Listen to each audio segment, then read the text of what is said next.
How good is the Copenhagen Metro? I'm going to find out by comparing it to the Metro in my city, the London Underground. And as I'm about to show, it's not a very fair comparison. Let's look at some maps.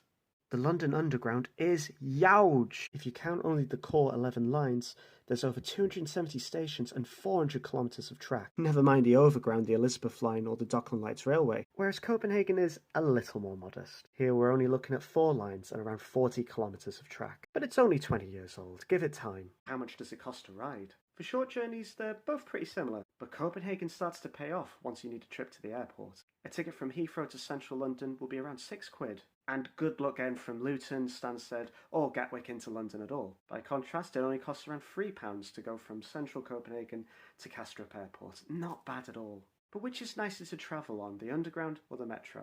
This is the interior of a carriage you might find on the Victoria line on the London Underground. From experience, I would say that it gets crowded, it's really noisy, and there's no air conditioning. It gets way too hot. It's not the easiest layout for a wheelchair user either. This is the interior of a carriage you'd find on the M1 or M2 lines in Copenhagen. They can still get very busy in peak hours, but a bit more modern than the London Underground. They're not as noisy, they're better air conditioned, and there's lots of space for wheelchairs and obviously bikes. You might be able to tell from those photos that the Copenhagen Metro trains are driverless, and that means that they can run a 24-hour service every day of the week. By contrast, most London services end by around midnight, with only limited night services on Fridays and Saturdays. So for me, I'm a big fan of the Metro.